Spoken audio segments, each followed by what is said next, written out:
मेरा बच्चा पुल से नीचे लटक गया है। अरे कोई तो बचाओ मेरे बच्चे को, नीचे नदी में गिर जाएगा। वो तो अभी इतना छोटा है कि उसे तैरना भी नहीं आता। अरे कितनी बार कहा है कि यहाँ पर बच्चों को देखते रहा करो। हम लोग पुल के ऊपर रहते हैं, नीचे नदी बहती है, कोई भी बच्चा नीचे गिर सकता है। बच्चों को संभाल कर नहीं रख सकती बहू। मोहन का परिवार बहुत गरीब था। वो अपनी पत्नी रागिनी, अपने 7 साल के बेटे पिंकू, अपने माता पिता और अपने छोटे भाई के साथ पुल के ऊपर तंबू बनाकर रहता था, क्योंकि वो पुल इतना पुराना हो चुका था कि वहां कोई आता जाता नहीं था। जितनी देर में वो लोग उसे बचाने आए, पिंकू नदी में जा गिरा। अरे तुम लोग यहाँ आपस में बहस ही करते रहे। वो देखो, मेरा पोता नदी में गिर गया। मोहन का बेटा नदी के अंदर डूब रहा था और मदद के लिए गुहार लगा रहा था। पापा बचाओ, चाचा बचाओ, मैं डूब रहा हूँ, कोई तो मुझे बचा लो। भैया पिंकू तो डूब रहा है, मुझे तैरना आता है, मैं उसे बचाता हूँ। नदी का बहाव बहुत तेज था। तभी अचानक तेज तूफान आने लगा। आसमान में बादल काले हो गए और बर्फ के ओले भी गिरने लगे। राहुल ने आव देखा न था, उसने नदी में छलांग लगा दी और किसी तरह तूफान का सामना करते हुए पिंकू को नदी के किनारे ले आया।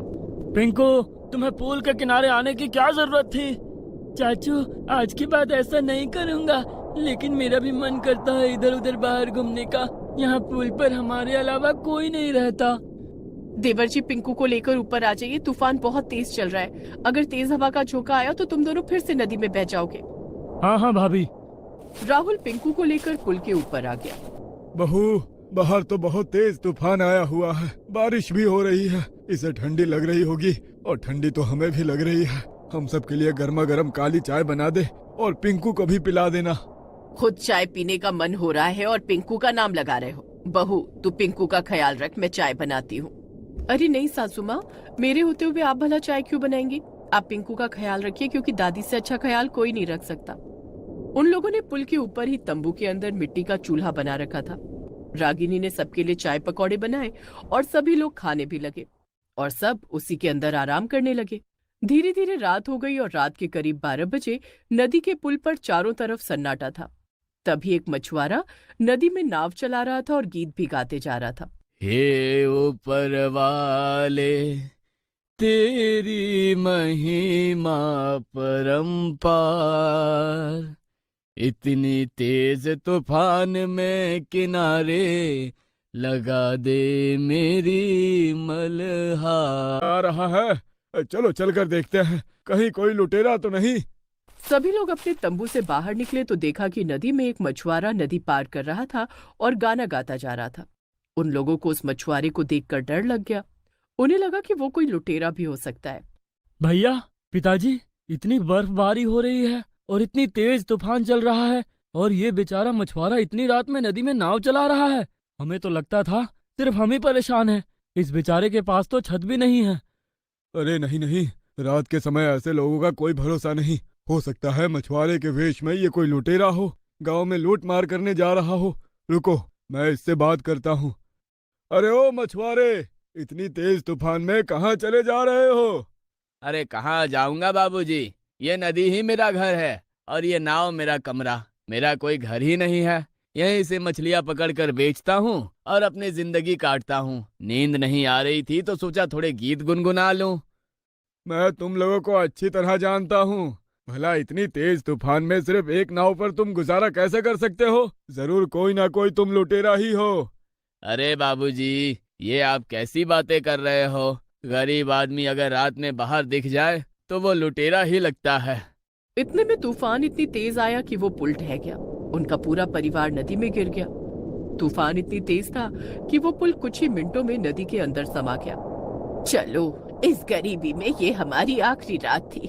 हो सकता तो अगले जन्म में फिर मिलेंगे। नहीं दादी, मैं मरना नहीं चाहता। पिंकू बेटा, हम सब डूब रहे हैं। मैं जिंदा रहते अपने पोते की शादी होते देखना चाहता था, पर शायद ये सपना आज रात ही इस नदी के अंदर दफन हो जाएगा। मोहन जी, हमारा और आपका सफर बस यहीं तक था। ऊपर वाले से प्रार्थना करूंगी कि अगले जन्म में भी मुझे आप ही मिलो। हे भगवान, तूफान इतनी तेज करने की क्या जरूरत थी? इन बेचारों का तो पूरा परिवार डूब रहा है। मुझे इन्हें बचाना ही होगा। मछुआरा अपनी नाव वहीं छोड़कर नदी में कूद गया और एक एक करके सभी को अपनी नाव में बिठा लिया। बेटा, मुझे माफ कर देना। हमने इतनी गरीबी देख ली है ना कि हर इंसान लुटेरा ही नजर आता है। इस बर्फबारी में हमारे गांव वाला घर बर्बाद हुआ, हमारा खेत बर्बाद हुआ, जो थोड़ा बहुत बचा था वो लुटेरे लूट कर चले गए, लेकिन तुमने हमारी जान बचाई। इसके लिए तुम्हारा बहुत बहुत शुक्रिया बेटा। कोई बात नहीं काका, मेरा कोई परिवार तो है नहीं, इसीलिए आपके परिवार को तबाह होते नहीं देख सकता था। भाई साहब, नाव को धीरे धीरे नदी के किनारे ले चलिए, क्योंकि तूफान इतनी तेज है कि ये नाव भी पूरी डूब सकती है। अरे आप लोग अब मेरी नाव में सवार हो चुके हैं, तो अपनी फिक्र करना छोड़ दीजिए। ये नदी और ये नाव मेरे माता पिता है। अब मैं आप लोगों को सुरक्षित नदी के किनारे पहुंचा कर ही रहूंगा। मछुआरे ने नाव चलाना शुरू किया। तभी अचानक आसमान में एक जोरदार बिजली कड़की, जिसमें रागिनी, पिंकू और उनका पूरा परिवार डर के मारे कांप गया। लेकिन मछुआरे ने हिम्मत ना हारते हुए धीरे धीरे नाव को नदी के किनारे लगा ही दिया। लेकिन बर्फबारी अभी भी जारी थी। हम लोगों ने अपनी जान तो बचा ली, लेकिन अब हम लोग रहेंगे कहाँ? मैं आप लोगों को अक्सर देखा करता था कि आप पुल के ऊपर तंबू बनाकर रहते थे। आप लोगों ने अभी ये बताया कि गांव में आपका घर था, वो बर्फबारी में बर्बाद हो गया, लेकिन वो जगह तो आपकी होगी ना, वहीं एक तंबू बना लीजिए। वहां पर तंबू कैसे बना ले? वहां हमारी आंखों के सामने ही देखते सारे घर तबाह हो गए, पूरा गांव कब्रिस्तान लगता है, वहां एक इंसान नहीं रहता। इतने बड़े गांव में हम अकेले कैसे रहेंगे? यहाँ इस नदी के किनारे रहने से तो अच्छा ही है ना। ये मछुआरा बिल्कुल सही कह रहा है। हम गांव चलते हैं और वहां पर तंबू बनाने की कोशिश करते हैं। और बेटा, तुमने और तुम्हारी नाव ने हमारी जान बचाई है, इसलिए तुम भी हमारे साथ ही चलोगे। अरे तुमने हमारी जिंदगी बचाई है, और ये कोई छोटी मोटी बात नहीं है। तुम्हारा भी घर नहीं है, अब हम लोग मिलकर कुछ ना कुछ करेंगे। मछुआरा उनके परिवार के साथ उनके गांव पहुंच गया। गांव में जाकर देखा तो गांव वाले कपड़े का तंबू बनाकर किसी न किसी तरह अपनी जिंदगी काट रहे थे। देखिए, सुबह होने वाली है। मनोज, राहुल, तुम दोनों मेरे साथ जंगल चलो, वहां से कुछ लकड़ियां काट लाते हैं और उस लकड़ी का एक अच्छा सा घर बनाते हैं। मुझे ये सब काम बहुत अच्छी तरह आता है। ये नाव मैंने अपने हाथों से ही तो बनाई थी, आज तक मेरा साथ दे रही है। ये तो बड़ी अच्छी बात है। उस मछुआरे ने उन लोगों के साथ मिलकर पहले तो जंगल में जाकर ढेर सारी लकड़ियां काटी, फिर लकड़ी का घर बनाने लगे। धीरे धीरे सुबह हो गई और लकड़ी का घर बनकर तैयार हो गया। घर बहुत मजबूत और टिकाऊ लगने लगा। सब लोग उस घर में रहने लगे। रागिनी ने सभी को चाय नाश्ता बनाकर खिलाया। तभी मछुआरे के मन में एक ख्याल आया। अगर आप लोगों ने मुझे भी अपने परिवार का हिस्सा मान ही लिया है, तो मेरा भी कोई फर्ज बनता है। हमारे घर के बाहर अभी बहुत सारी जगह बची हुई है, तो क्यों ना हम लकड़ी की एक छोटी सी दुकान भी खोल लें। मैं मछली पकड़ कर लाऊंगा और भाभी जी चाय पकौड़े बनाकर पूरे गांव में बेचेंगी। इससे हमारा रोजगार भी चल उठेगा। बेटे ने बात बिल्कुल सही कही है। आगे की जिंदगी बिताने के लिए अब कमाना तो पड़ेगा ही।